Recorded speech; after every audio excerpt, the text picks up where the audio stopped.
Thanks for listening to Podcaster. Yes, this is a real live radio station that runs podcasts 24 hours a day, 7 days a week. It's called podcaster.fm, and it's Podcastrr, podcaster.fm. That's our streaming channel. You can take a listen to that anytime, 24 hours a day, 7 days a week. Check out everything about Podcaster at podcaster.com.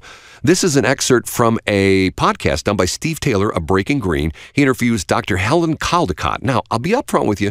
This is a little bit graphic because Helen Caldicott, Dr. Helen Caldicott, is a physician. And what she's going to do is she's going to describe what happens to the human body in the event of a nuclear war. And once again, if you're a little bit squeamish, you may want to tune this out. But otherwise, listen to it. It's very impactful, and I think you will find it a little bit disturbing, but scary as well, too. I would like you to share with us, as a physician and as a person who's studied this, what a nuclear attack would look like. It'll come in on a missile traveling at 20 times the speed of sound, and as the weapons are crossing space, takes half an hour, the other country's radar picks it up, and then they launch their weapons so that their weapons aren't destroyed by the incoming weapons, and then the whole thing goes off. Launch on warning, that's called. If it explodes at ground level on a clear day, 20 megatons, it will dig a hole 3/4 of a mile wide and 800 feet deep, turning all the buildings in the earth below to radioactive fallout shot up in the mushroom cloud. At those temperatures, marble and steel vaporize, let alone human bodies. 6 miles from the epicenter, every building flattened and every person killed.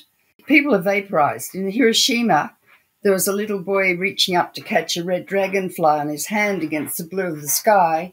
There was a blinding flash, and he left his shadow on the pavement behind him, which is in the Hiroshima Museum. 20 miles from the epicenter, all people will be killed or lethally injured, all buildings destroyed.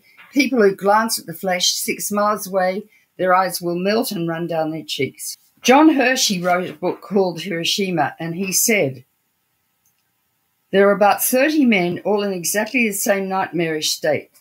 Their faces were wholly burnt, their eye sockets were hollow, the fluid from their melted eyes had run down their cheeks, their mouths were mere swollen, pus-covered wounds, which they could not bear to stretch enough to admit a spout of a teapot.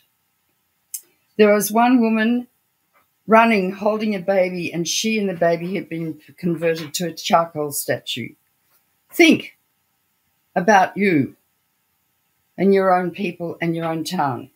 Enormous overpressures will create winds of 500 miles an hour, sucking people out of buildings, turning them into human missiles. Shards of glass traveling at 120 miles an hour will lacerate people, and the Pentagon's written a book with equations about how far a piece of glass traveling at 120 miles an hour will penetrate human flesh. The overpressures will cause ruptured tympanic membranes, ruptured lungs, pneumothoraxes, and the like. Huge buildings will collapse into their streets, and a huge amount of radiant heat will be produced, producing thousands of severe burns. A burn patient is the most difficult patient we ever treat. It takes months and months, transfusions, skin grafts, and even then often the patient dies.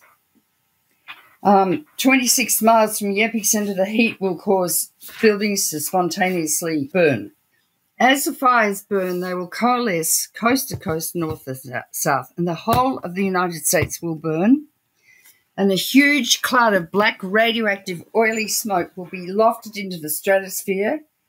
And this will be in Russia and Europe and all over, covering the earth with a cloud so thick it will block out the sun for a year.